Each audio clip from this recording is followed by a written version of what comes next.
Acento, conversaciones de valor. Audiencia de Canal 1 y de acentocolombia.com, bienvenidos. Esto es Acento, conversaciones de valor. Qué comienzo el del 2026. Este arranque de año va dejando una sensación incómoda, la de un país gobernado en empujones. Un presidente que gobierna por decretos y desafiando la Constitución y las instituciones. Un incremento al salario mínimo desproporcionado y sin apego a la realidad económica y productiva del país, que parece responder más a una agenda electoral que a una solución estructural a los problemas del país. Con amenazas de control de precios e intervención al libre comercio, y con el endeudamiento de la nación en su pico más alto, con un sistema de salud reformado de facto y que entra en su etapa más crucial con el presidente dando la orden de acabar con las EPS. Y a eso súmenle que se dio la captura del dictador Nicolás Maduro y Trump intenta imponer un nuevo orden en Venezuela que ya tiene efectos en Colombia porque Petro viajará a Washington a reunirse con el presidente de los Estados Unidos. Y de esa reunión se espera o bien una alineación de Colombia en la política contra las drogas y el terrorismo o una radicalización de Petro para que siga agitando sus banderas antiimperialistas. Todo esto con un telón de fondo muy amargo. La narrativa de la división del país entre buenos y malos y entre ricos que deben llorar y pobres a los que les llegó su momento. Pero para hablar de todo esto, invitamos a alguien que conoce el poder desde adentro. Alguien que ha estado no solamente en la Casa de Nariño acompañando al presidente, en este caso como vicepresidente de la República, sino que también ha estado allí en Washington como embajador. Se trata de Francisco Santos Calderón, que hoy dice ya no ser más un líder político, sino un activista y está de vuelta al oficio del periodismo. Pacho, bienvenido a Acento. Muchas gracias, Cristian, y un placer estar aquí con usted. Bueno, entrando en materia. En Colombia ya nos estamos acostumbrando al ruido de temas importantes que afectan al ciudadano de a pie. Y yo quisiera preguntarle si usted hoy estuviera sentado en Washington, como en sus épocas de embajador, y tuviera que explicarle a un inversionista, o a un político, o a un extraño, ¿cómo describiría a la Colombia de hoy? Una Colombia con absoluta inseguridad jurídica. Le diría que no fuera a invertir ahorita, que se esperara que cambie el gobierno y que se dieran las señales correctas en materia de inversión. Le doy un ejemplo. Ahoritica, Petro, este fin de semana, quiere expropiar la sede de Promigas, que es que porque los terrenos lo reclama una comunidad indígena. ¿Qué señal le manda eso a cualquiera? Usted no tiene seguridad jurídica. Entonces sería lo que el primero que le diría, quieto. Lo segundo que le diría, espere un ratico y va a comprar barato, porque el valor que destruyó Petro en Colombia es todo. La gente hoy vale el 30 al 40% menos de lo que valíamos hace 3 años. Entonces, yo creo que si usted quiere ser inversionista, vale la pena más adelantico comprar, porque esto se va a derrumbar mucho más y con la crisis fiscal la gente va a pasar muchos más problemas en el futuro. Y tercero, espérese un poquito a ver qué va a hacer el próximo gobierno en materia de seguridad, porque el tema de la seguridad está complicadísimo. Mire, hoy le pregunté a un señor en Cali, amigo mío, le dije, ¿cómo está? Me dijo, hermano, de Jamundí para el Cauca es imposible ir. Ya perdí, el Estado no tiene control ahí. Y del norte, lo del sur es, de Jamundí para abajo es FARC y ELN. Y en el norte hay una guerra entre carteles y usted, mijito, en el norte del valle también está delicadísimo de seguridad. Así está el Cauca, así está el Putumayo, así está el Nariño, así está el Catatumbo, así está el oriente, el Bajo Cauca antioqueño. Donde usted vea hay un aumento de la inseguridad y un presidente que desmonta el aparato de seguridad y no le da la confianza a los ciudadanos de lo que viene a pasar. No sería la explicación más productiva, pero sí sería una explicación realista. Claro, y es que esto no se siente como una crisis económica solamente, ni como una pelea política más. Se siente como un momento en el que el país está redefiniendo casi sin darse cuenta las reglas del juego. Es que quieren cambiar las reglas del juego porque no creen en la democracia. Es que cuando al presidente le importa 5 el Congreso, es que no entiende la separación de poderes. Es que cuando el presidente, y eso lo debemos entender en el primer momento, cuando en el tema del fiscal, acuérdese que el presidente hace movilizar una cantidad de gente que va y rodea el Palacio de Justicia y crea semejante caos. Yo creo que hay unos problemas muy graves. Hay un populismo que, entre otras, es la misma fórmula que usó Chávez, la misma fórmula que usó Correa, de decir, necesitamos Una una constituyente. constituyente para cambiar todas las reglas, para que las reglas se acomoden a mí. Yo no me acomodo a las reglas. Así es que opera el señor Petro, así es que funciona el señor Petro, y así es que funcionan las dictaduras, y esas dictaduras, mire como acá, el país más rico de América Latina está hoy, yo creo que es el segundo país más pobre, o el tercero. Cuba primero, Haití segundo y Venezuela tercero. Eh, y bueno, lo mismo pasa en Cuba. Mire, Cuba está en el peor momento de su historia, no han construido nada. Entonces ese populismo lo único que hace es destruir, destruir, destruir. Pero por la vanidad y el ego de un presidente es que eso es lo que se genera y es lo que se produce. Pero sí, hay que estar muy preocupados porque quieren cambiar las reglas, quieren destruir la separación de poderes, quieren acabar con la democracia. Claro, y cuando uno mira con cuidado el fondo de las grandes reformas que ha promovido el gobierno, por ejemplo, la de salud, la pensional, lo que se ha hecho en el campo, el manejo de la seguridad, que merece un capítulo aparte y ya hablaremos de eso, surge una pregunta inevitable. Y yo creo que muchos se preguntan si lo que hemos visto es falta de pericia, de conocimiento del Estado y de cómo funciona, o si por el contrario se trata de un plan deliberado para erosionar el Estado tal como lo conocemos y reconfigurarlo bajo otra lógica. Mire, pericia no tienen porque han hecho las cosas muy mal. Destruyeron el mejor sistema de salud de América Latina y uno de los 10 mejores del mundo lo destruyeron, lo quebraron. ¿Y por qué? Porque querían o quieren un sistema estatal donde se saque por todos lados al privado, que el privado es el que ha garantizado el funcionamiento. Y sí, que hay abusos, claro, arreglemos los abusos y arreglemos lo malo. Y ese es el ejemplo más claro, prefieren destruir.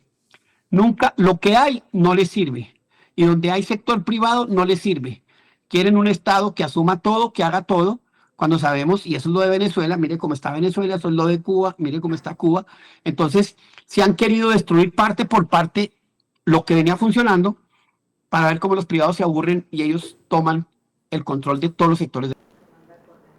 Ya continuamos en esta conversación de valor con Francisco Santos Calderón, ex vicepresidente de Colombia, ex embajador, que nos acompaña hoy para hacer un análisis del momento que vive nuestra nación. No se muevan de la pantalla de Canal 1 y de acentocolombia.com.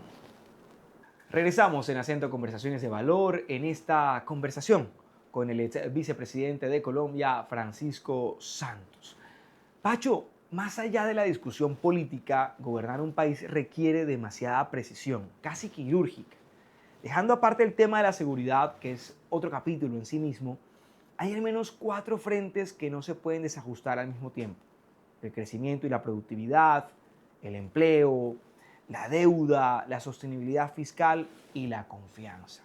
La de los mercados, la de los empresarios y la de la gente en sus instituciones.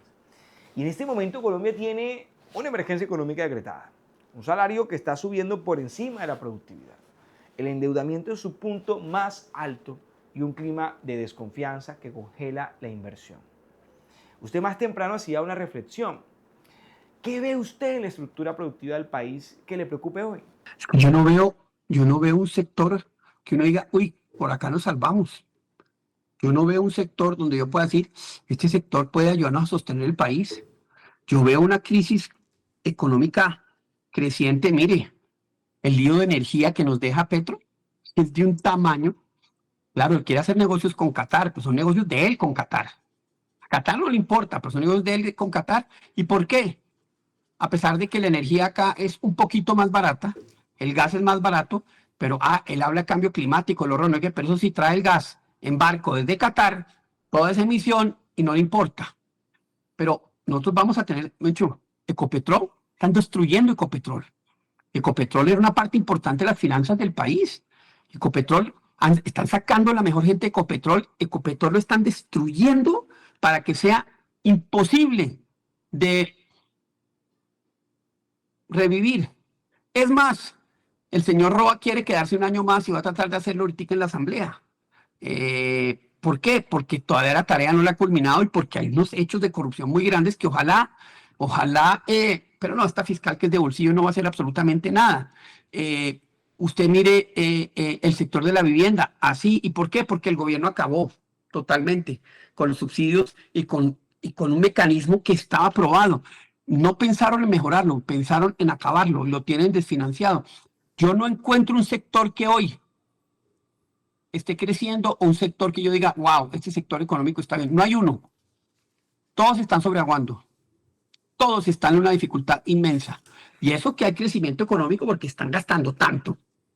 Hay tanta remesa. El dólar baja por las remesas y por el narcotráfico. Y a la plata el narcotráfico se queda acá también. Eso es lo que le está generando al crecimiento económico, pero eso es insostenible. Y más cuando se viene una crisis fiscal muy grande. Yo diría que va a ser parecida a la del año 1983 con el presidente Belisario Betancur. Eso le va a tocar al próximo gobierno. Colombia cerró con un aumento sostenido de los homicidios en varias regiones del país.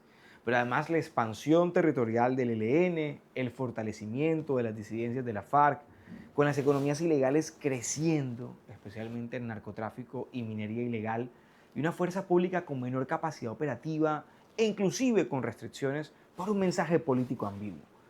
Yo le quisiera preguntar, ¿qué estrategia se puede aplicar de cara al nuevo gobierno para recuperar la seguridad y el orden, especialmente en las regiones del país como el Catatumbo, Nariño, el Cauca, que están completamente sitiadas por los grupos delincuenciales? Pues mire, lo primero es que tenemos que hacer un poco de análisis de contexto de por qué llegamos acá, y creo que el primer gran error lo cometió Juan Manuel Santos cuando desmontó la política antidrogas. Juan Manuel Santos en un momento dado llegó a tener 48.000 hectáreas de coca, no más, de 200.000 que teníamos, 48.000. Cuando acuerda con las FARC desmontar todo, en 5 años pasamos a tener 200.000. Juan Manuel Santos hace crecer la coca a 200.000 hectáreas. Juan Manuel Santos también, como hubo acuerdo de paz, desmonta cerca de 70.000 miembros de la fuerza pública, y si no los necesitamos. Entonces, hoy hay un vacío de fuerza pública inmenso. 2. El presidente Duque no recuperó nada de eso, tengo que serle muy sincero, y tuvimos unos problemas muy serios.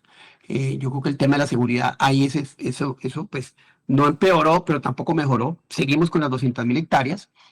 Y con Petro, pues pasamos a 300.000 hectáreas y pasamos a una cantidad de zonas protegidas, una cantidad de zonas donde, como usted lo dijo, el Catatumbo es solo una de ellas. El narcotráfico allá opera sin ningún problema, allá el Estado no existe. Y tenemos muchas zonas donde hay un descontrol absoluto, puro. ¿Qué hay que hacer? Primero, tecnología. Usted hoy, con drones, hay drones. Y yo creo que hay que montar, el gobierno tiene que decirle a alguien, venga, monteme una fábrica de drones para tener drones de $1.000, de $5.000 y de $10.000. No los de millones. Y usted con drones de $1.000 o de $2.000 puede hacer 3 cosas. 1, fumigar masivamente a Colombia. O sea, generar una fumigación. Usted puede fumigar esas 300.000 hectáreas en 6 meses. ¿Y por qué? Con drones cada uno fumiga 1 hectárea o fumiga 2 hectáreas, los van a tumbar y usted tiene otros, y usted acaba generando, y obviamente tiene que llegar a esas zonas después con inversión, pero usted le quita el recurso a ellos. Eso es lo primero que hay que hacer. Y ahí sí no importa si es Catatumbo, si es selva, usted llega con drones y no sacrifica a un ser humano. Entonces, ahí necesitamos una política que cambie digamos, el chip de cómo operamos nosotros y entendamos que por primera vez la tecnología, la guerrilla lo entendió. El año pasado hubo 300 ataques con drones de estos a la fuerza pública. Entonces necesitamos, primero, montar toda una estrategia para guerra de drones que empieza con fumigación, que empieza con drones y mecanismos para proteger absolutamente los sitios militares y de policía. Y tercero, un mecanismo que le facilite a usted controlar todas las zonas donde está la guerrilla y donde están los narcos, y donde vea el narcotráfico, y donde vea usted el transporte, y usted puede hacerlo de verdad, con drones muy baratos. El sistema clave ahí es el sistema de comunicación y la inteligencia artificial que le dice, aquí está pasando algo raro, y usted acerca y mira qué es lo que está pasando. O sea, eso es lo primero que tenemos que hacer. Aquí hay que entender que necesitamos cambiar la manera como operamos. Las ciudades, usted también puede llenarlas de drones y estar encima en seguridad ciudadana. Pero sobre todo usted puede lograr control territorial a muy bajo precio, con gran éxito, y obviamente puede atacar los campamentos y los sitios donde estos narcos y la guerrilla están sin problema alguno. Entonces, creo que el gobierno tiene que cambiar ese chip. Uno. Dos, hay que darle confianza a la fuerza pública de lo que está haciendo y porque lo que está haciendo y decirles, nosotros vamos a estar detrás de ustedes. Hoy, ningún militar se siente protegido por el presidente. Al contrario, dice, yo tengo a mi enemigo ahí en el Palacio de Nariño. El presidente hay que decirle y aprender la lección de Uribe. Con el presidente Uribe, los errores los asumía él, los éxitos se los entregaba a los militares y a los policías. Eso es liderazgo. Entonces necesitamos que vuelvan a sentir confianza. Y tres, yo creo que necesitamos revivir todo ese tema de cooperación ciudadana que era tan importante y que se ha perdido. Mire, la gente quiere seguridad y la gente quiere ayudar. Bueno, y creo que cuatro, yo diría que hay un elemento que es el tema de justicia que no está funcionando. Necesitamos una justicia rápida, casi que se necesita una justicia paralela para todos estos bandidos y para esta criminalidad organizada. Yo creo que nuestra justicia en ese sentido fracasó y necesitamos crear un escenario nuevo para que muchos de estos bandidos acaben en la cárcel muy rápidamente.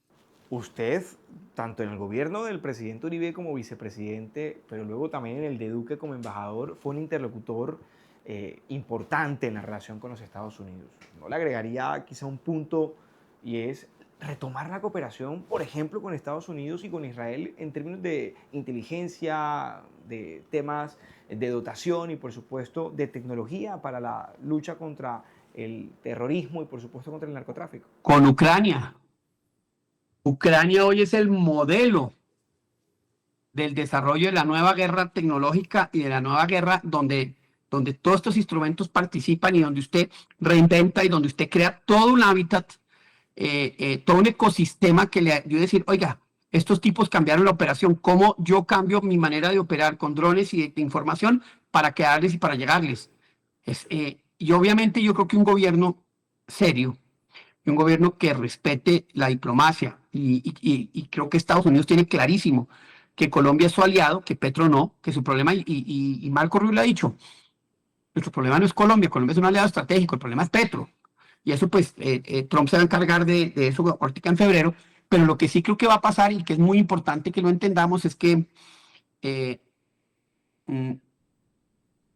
va a necesitar cooperación y mucha cooperación, sí, de Israel, de Estados Unidos, pero también de Ucrania, y se va a necesitar uno, decirle a los suecos qué pena no les voy a comprar los aviones, y con eso voy a montar toda mi fábrica de drones y voy a diseñar todos los mecanismos para empezar a producir 1 millón de drones que me faciliten controlar todo el territorio nacional. Ya regresamos en esta conversación de valor con Francisco Santos Calderón, ex vicepresidente y ex embajador de Colombia. Regresamos en Acento por Canal 1 y acentocolombia.com en esta conversación con Francisco Santos Calderón. Gapacho, el otro día leí una columna suya donde usted proponía que al presidente Petro le dieran el Nobel de Química. ¿Me puede explicar ese planteamiento? Obviamente el presidente Petro necesita, o sea, yo creo que se debe ganar el premio Nobel porque tuvo la capacidad de volver un país exitoso y serio en un país vuelto mierda. Nos volvió mierda. Acabó con este país. Y yo creo que lo triste que tengo que ponerlo en ese contexto, pero es que es la verdad. Por donde usted vea, hay un retroceso brutal. Y lo triste es que él, mintiendo todo el día, tiene convencido a un 20 o 25% de los ciudadanos. Y uno dice, ¿qué pasó ahí? Y yo creo que es que muchos de nosotros no hemos tenido claro que hay que hablarle, no a ese 10%, no a las margaritas rosas de Francisco, que eso no las convence nadie, sino al otro 15% que está aburrido con lo que el otro lado presenta, que no quiere ese otro lado, que tiene resentimientos válidos, pero que nadie le ofrece nada. Yo creo que no hemos entendido qué piensa ese mal llamado petrismo blando, que está hasta aquí de lo que digamos, el otro lado, la oposición, le plantea. Y ese ha sido un gran error que hemos tenido, desafortunadamente, porque yo creo que ya está tarde para llegarles, porque hemos debido desde el principio, entenderlos y diseñar toda una estrategia para que, y hoy se puede con redes sociales, para que ellos vean lo que no ven por un lado y nosotros ofrezcamos lo que no vemos por el otro. En una postura mucho más reposada, de hecho, usted ahora ya no se denomina como líder político, sino más como periodista y activista. ¿Usted diría que falló o que fracasó el modelo político tradicional, ese que en algún momento le dio la tranquilidad y la seguridad a Colombia, o ese modelo que conocemos de seguridad democrática, ese de la política de partidos? Yo creo que el modelo de seguridad democrática no ha fallado y yo creo que desafortunadamente hoy no se ha destruido todo esto por todo lo que construimos en esos 8 años, pero el modelo de partidos sí. Mire, cuando usted tiene 100 candidatos que pueden ir a la presidencia con votos, con firmas, usted está deshaciendo los partidos. Cuando usted no tiene, digamos, todo ese conocimiento y toda esa fuerza en los partidos, usted está deshaciendo unas instituciones que eran muy poderosas y que ya no lo son. Sí, los partidos hoy son muy, muy, muy débiles. Yo creo que una de las reformas políticas que hay que hacer en el futuro es cómo revivimos los partidos. ¿Cómo? Hombre, usted quiere presentarse, listo, preséntese. Usted no saca el 1% o el 2 o el 3% de los votos, usted paga una multa a la macha. Usted quiere ir al Congreso, listo, preséntese. Usted no saca esto, también. Entonces empezar a subirle el costo para que los partidos que son los que aglutinan puedan volverse algo mucho más fuerte. Pero sí, hoy hay unas crisis de partidos brutales y cuando vimos lo que pasó en estos 3 años donde muchos de todos los partidos, con excepción del Centro Democrático, se le vendieron a Petro, uno dice, con razón la gente detesta los partidos. Y Pero creo no que el sé, Centro Democrático no está vendiendo eso en su campaña ahorita, y es un error. ahí usted me abre una conversación que es un poco más de fondo y que tomaría mucho más tiempo respecto de esa reflexión. Volver a los partidos cuando esta era no parece respetar la tradición y está buscando nuevas formas de conexión y de participación, ¿no sería un contrasentido? Lo que pasa es que los partidos tienen que cambiar. Los partidos tienen que ser distintos. Al contrario, usted con esto puede comunicarse. Usted como partido debería tener los 3 o 4 o 5 millones de personas que siguen el partido conectadas acá, consultando a la gente. Oiga, ¿qué opinan ustedes? Teniendo una democracia Participativa. electrónica, hombre, al contrario, lo que pasa es que los partidos se quedan atrás, pero los partidos son los primeros que tienen que utilizar esto. Tienen que utilizar redes sociales para llegarle a sus seguidores. Tienen que generar un mecanismo que los haga sentir involucrados. No es el partido de, venga, yo decido acá y acá y acá. No, no. Venga, yo los involucro. Venga, ustedes participan. Venga, ustedes ayudan a decidir. Y no son unos partidos con unos que se creen privilegiados, sino que sea un partido donde el ciudadano de verdad tenga voz y voto. Esos son los partidos que yo veo en el futuro y ninguno hoy veo que esté así. Y mire, le doy un ejemplo. Un ejemplo interesantísimo que solo recoge una partecita de lo que puede ser esto. El candidato con la tercera mayor cantidad de votos en la presidencia de Chile es un candidato que hace 4 años se presentó como candidato y nunca fue a Chile. Vivía en Miami. Y todo era por redes sociales. Y ahorita todo el mundo lo desechó. Y sí, estuvo en Chile, pero todo lo hizo por redes sociales y sacó la tercera votación más grande. Mejor dicho, este es el nuevo instrumento de los partidos. No es la plaza pública, no es el volante, es una cosa que usted le permita llegar. Hombre, usted como senador, donde tiene sus votos, usted tiene que saber dónde está votando, usted tiene que estar oyéndolos. Venga, yo voy a hacer un podcast con ustedes, o sea, los consejos comunitarios que hacía Uribe, que eran todos los sábados en distintos municipios y llevaban la gente de todos los municipios y permitían la entrada de cualquiera. Eran un camello logístico, pero generaron una cosa muy importante que fue la credibilidad y la legitimidad de nuevo del Estado, que después, pues, los presidentes después se han encargado de ir destruyendo. Hombre, esto facilita eso. Dígame, yo tengo aquí 20 grupos, grandísimos, de 200 personas, ¿no? Bueno, y todo solo para mandar información. No hay un escenario en, digamos, venga, discutamos a ver qué podemos hacer. Venga, las 250, 300 personas, venga, miramos cómo podemos actuar. No, no, yo me quedo haciendo el comentario o me quedo haciendo mandando el mensaje y no el chiste o lo que sea, pero no lo utilizo para eso. Me parece una tristeza inmensa. hay un escenario, el único que conozco aquí de todos los grupos, es un grupo de exfuncionarios del gobierno del presidente Uribe, que todos los viernes tiene una reunión con alguien experto que les habla. Entonces estuvo el de Danif, traen gente que habla de todos los temas, pero es que eso ya es pues, exfuncionarios. Nuestro tiempo ya pasó. Y en eso, mire, quiero hacerle un gran reconocimiento al general Naranjo cuando con su entrevista ayer, cuando dijo, yo ya no vuelvo a la política. Eso es grandeza, Sí. eso es seriedad, eso es responsabilidad. A mí también me han dicho, ¿por qué no se las elegí? Porque yo ya estuve, ya lo hice, ya le toca a los otros. Pero sí voy a opinar y sí voy a estar, pues, en esto, en lo que estoy, en este activismo, pero con unos propósitos, digamos, ulteriores, mucho más grandes, la lucha por la libertad en Venezuela, la lucha por la libertad en Colombia, el tema de China, Rusia e Irán en América Latina, que estoy dando conferencias por todo el continente, en la nueva pelea geopolítica que hay en el mundo y que está cambiando los mercados. Hoy, antes usted podía producir, yo produzco este producto, es el mejor producto del mundo, una parte lo hago en China, otra parte y lo puedo vender en todas partes, eso ya no existe. Entonces, ese es mi activismo de hoy en día, pero lo que cito claro es que los partidos se necesitan, pero no los partidos de papel, sino los partidos que de verdad ayuden a movilizar a la gente y donde la gente participe. Ya regresamos en esta conversación de valor con Francisco Santos Calderón, ex vicepresidente y ex embajador de Colombia. Continuamos en Acento Conversaciones de Valor, hoy con Pacho Francisco Santos Calderón.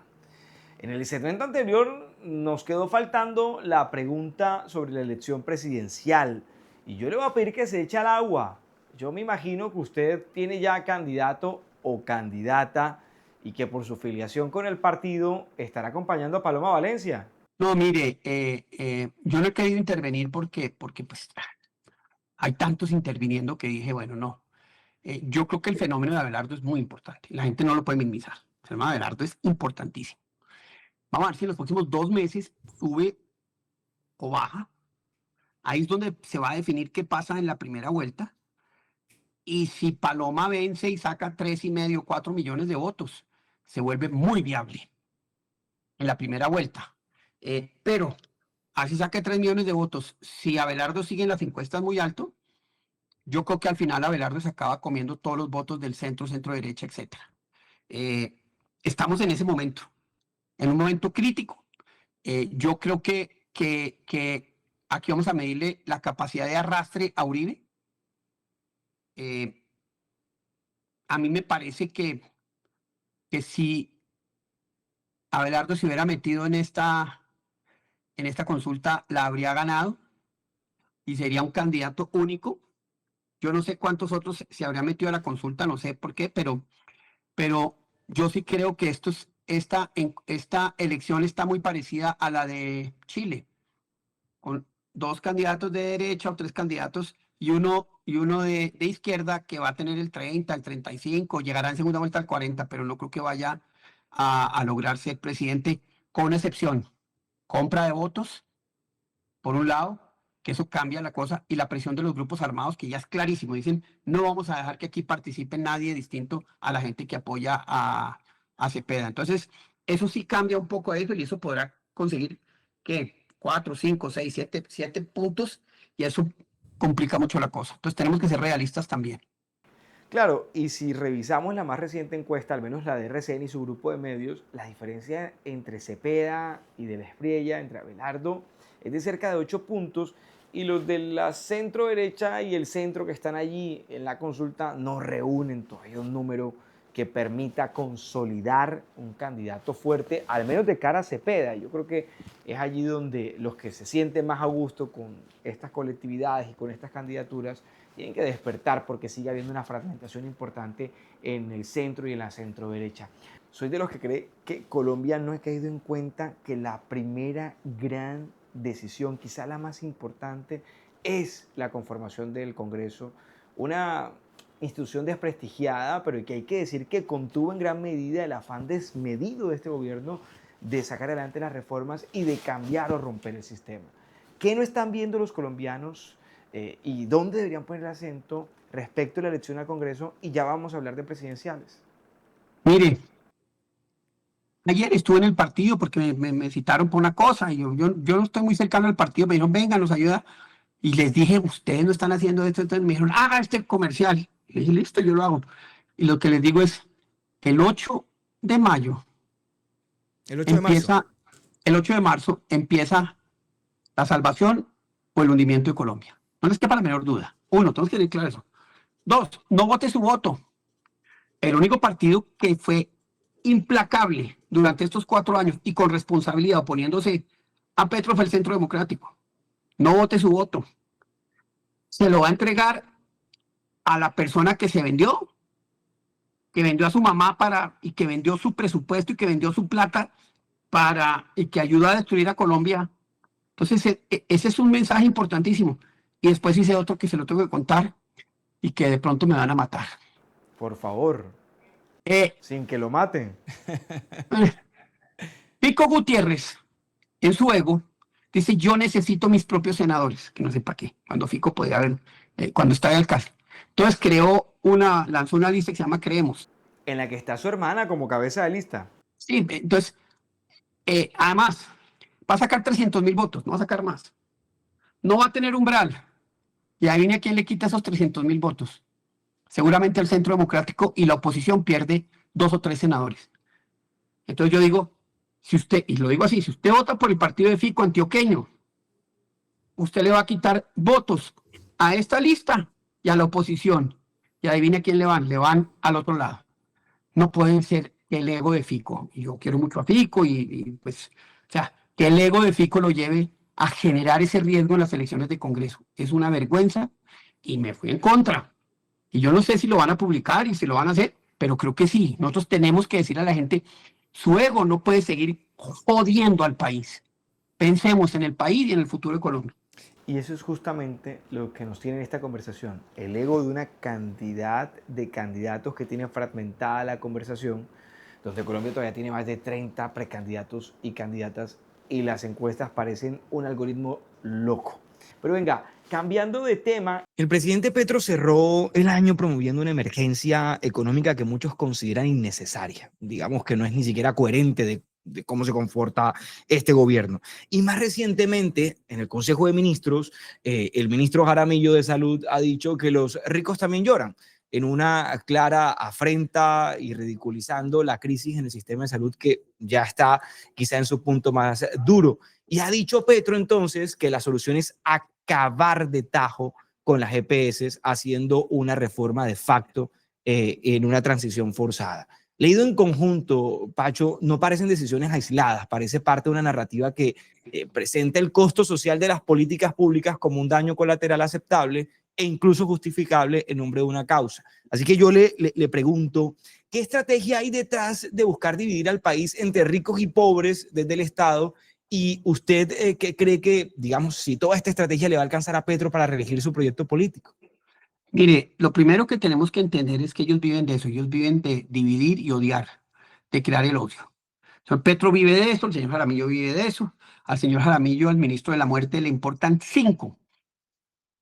Todas las personas que se están muriendo hoy en día, ayer estuve donde una doctora y me dijo, usted no sabe lo que están pasando una señora que maneja el glaucoma, que la gente se está gastando el 30 y el 40% de su salario para venir a una cita y hacerse unos exámenes que antes eran gratis. Que antes la EPS y el sistema de salud se los daba, ya no. ¿Y por qué? Porque les importa 5. A ellos no les importa el sufrimiento del colombiano.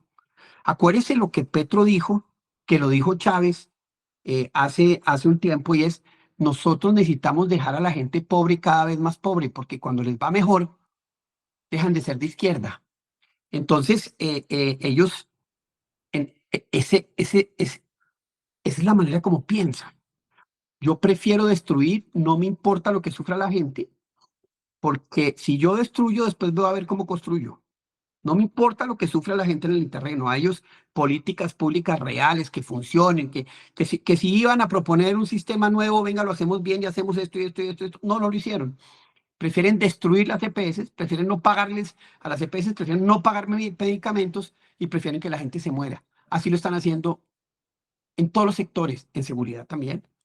Así lo están haciendo con las concesiones, vea, yo no les pago, etcétera. O sea, no están asumiendo los compromisos que el Estado ya tenía. Así lo están haciendo con el sector de salud, así lo hicieron con el sector de la construcción, destruyeron lo que el sector de la construcción que beneficiaba a los más pobres, se acabó, ya no hay la plata. Y podemos ir sector por sector para ver cómo están destruyendo todo, porque quieren que esto quede tan mal que después reconstruirlo sea casi imposible. Ellos digan, ve, no pudieron. Nosotros sí pudimos, ellos no pudieron. Que eso es lo que un poco ellos están esperando. Yo creo que piensan un poquito más en el largo plazo. Eh, pero lo cierto es que así operan. Y lo de la emergencia económica tiene un objetivo, las elecciones del 2026. Ellos tienen muy desfinanciado el presupuesto. ¿Por qué? Porque se han gastado la plata, se la han robado. Yo creo que Colombia jamás había asistido a una orgía de corrupción como la que hay en este gobierno. Lo de los 10.000 millones de pesos para pagarle la defensa al presidente y su mujer es un ejemplito. Usted mire lo que está pasando en Ecopetrol. Usted mire, o sea, donde usted vaya a ver de actos de corrupción de un tamaño que nunca en Colombia los habíamos tenido. Y esa es una herencia de Petro. Usted puede hacer lo que le dé la gana. Ojalá el siguiente presidente, el siguiente gobierno y la fiscalía empiecen a meter a la cárcel a todos esos bandidos que se robaron todo ese recurso. Entonces necesitan financiar con esa emergencia el hueco que dejan, uno, y dos, ver cómo reparten esos recursos en subsidios que se acaban a mediados del otro año o a finales del otro año, porque a ellos no les importa que la plata se acabe y que el país se quiebre. Ellos necesitan ganar las elecciones. Ya regresamos en Acento, conversaciones de valor para el segmento final con el vicepresidente y ex embajador Francisco Santos. Regresamos en Acento, conversaciones de valor, en esta conversación con el ex vicepresidente de Colombia, Francisco Santos. Y ya para ir cerrando, lo de Venezuela, yo creo que no estaba en los planes ni del más optimista. La captura de Nicolás Maduro.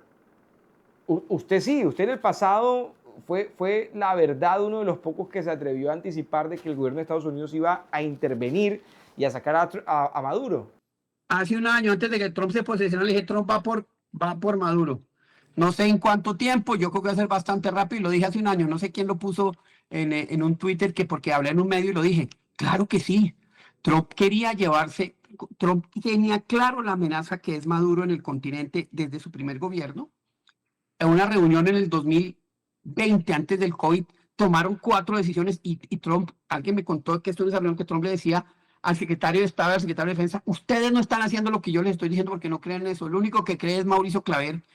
Y ahí le pusieron el indictment, ahí le pusieron la recompensa que después la subieron, ahí planearon lo del bloqueo de los barcos y ahí toda la estrategia de hoy ya la tenían planeada en el 2020. Entonces, yo sí creo que la extracción de Maduro genera un efecto impresionante en el continente. El 80%, más arriba, más del 70% de la gente en toda América Latina está a favor de eso. Menos en México que pues, y en Brasil. En el resto todo el mundo dice, porque tenemos claro que es un narco.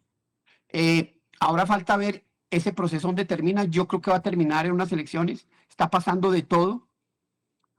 Salió de la clandestinidad un gran líder que se llama Andrés Velázquez, salió de la clandestinidad otro líder que se llama Alfredo Ramos.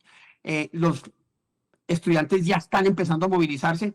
Eso está cambiando. Yo creo que vamos a un momento en donde la democracia de María Corina dijo que va a regresar y ojalá regrese por Maiquetía. Cojo un avión y aquí entro yo, vamos a ver, yo puedo estar. Entonces yo sí creo que va a cambiar y yo creo que más temprano que tarde vamos a tener una democracia y Trump, yo creo que el gran legado de Trump va a ser ese. Usted dijo, y me pareció escucharlo, que en varias ciudades y plazas de Latinoamérica le van a terminar colocando un monumento a Trump por su contribución a la libertad de Venezuela. Absolutamente, ese es el cáncer más grande que hoy tiene el continente. Venezuela es un cáncer que hizo metástasis. Hombre, la gente habla, ¡qué horror, imperialismo gringo, sacaron a Maduro!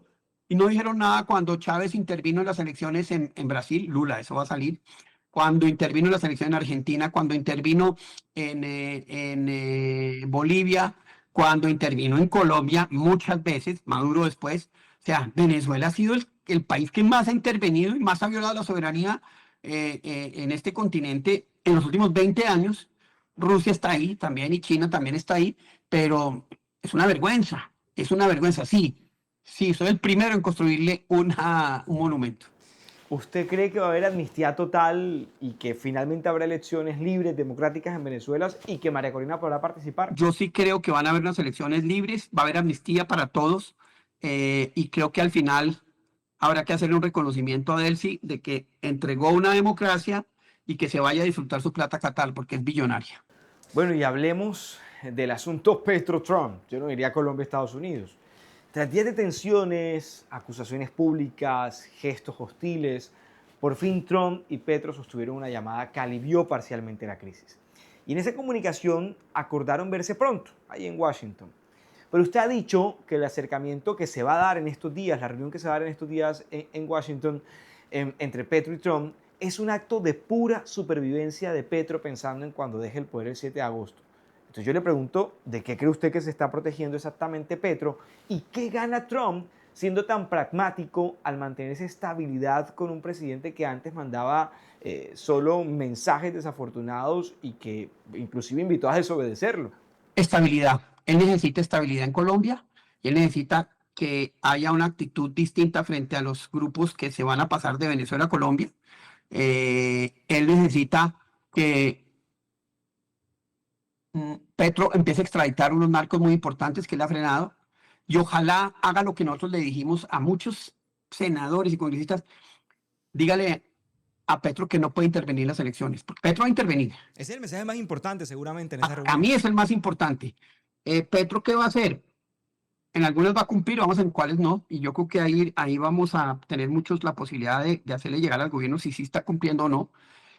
A mí me interesa más la tercera, eh, pero él está ahí porque sabe que sale, la información que va a salir de Venezuela es brutal. Mire, a mí me tocó cuando Uribe le dijo a Chávez, no joda Chávez, no le siga dando plata a la izquierda colombiana. En el computador de Raúl Reyes, es que estoy releyendo el libro que hizo el Instituto de Estudios Estratégicos Inglés con eso, que es increíble ese libro, contaban, primero verifican y dicen si todos los correos son verdad, y lo segundo es que Chávez se ha comprometido a entregarle 300 millones de dólares a las FARC. Entonces va a empezar a salir un montón de cosas que lo van a poner muy en riesgo, y él quiere estar protegido, y él quiere tener tranquilidad de que va a poder disfrutar la plática que hay alrededor de él, todos los años que le quedan, porque es que yo creo que sí corre el riesgo de que salga todo y quede muy mal parado y en Estados Unidos digan, vamos a ver qué hacemos con este señor. Ahora usted menciona los computadores de Raúl Reyes y eso es algo que con esta velocidad en la que va la información se ha ido diluyendo. Yo le quisiera preguntar si usted recuerda, por allá en 2008, al cierre del gobierno del presidente Uribe, se decía que Iván Cepeda figuraba en los computadores de Raúl Reyes como el articulador de las manifestaciones y de la movilización popular. No he llegado ahí, pero si uno ve las fotos de Iván Cepeda con toda la gente de las FARC, después durante el proceso se da uno cuenta que esa es una relación de larga data. No se le olvide que Cepeda ayudó a que se volara Santrich. No se le olvide, él es el que lo saca y después se le vuela.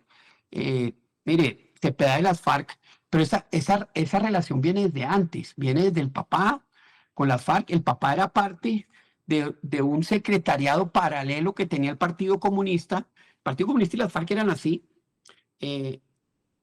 Las FARC eran los poderosos, el partido era el instrumento político, era la combinación de las formas de lucha, y había estado el secretariado de las FARC, estaba el Partido Comunista y había una zona gris que era como un secretariado, tenía casi que ese mecanismo donde el papá de Cepeda pues hacía parte.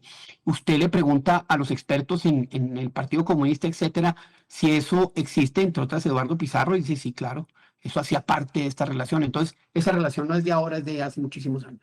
Después de haberlo escuchado a lo largo de todo este episodio y de sus reflexiones y análisis, yo le quisiera preguntar si usted cree que Petro es la causa o es el problema. Yo creo que Petro es el problema. Yo creo que causas hay válidas, pero Petro es el problema. Mire, claro que habrá que reparar el sector de salud. Allá había unas mafias que estaban haciendo daño, claro que habrá que reparar el sector de salud. Claro que habrá que hacer temas en materia de seguridad. O sea, no es que las cosas que todas él ha dicho sean malas, no. Lo que pasa es que Petro es el problema porque la solución es destruir, destruir y destruir, porque es una solución ideológica y no es una solución de política pública. Entonces sí, él es el problema. Pacho, gracias. A ustedes. Gracias también a la audiencia de Canal 1 y de acentocolombia.com por conectarse a este episodio. Recuerden consultar nuestro semanario digital acentocolombia.com. Nos vemos el próximo domingo aquí en Canal 1, libre como tú.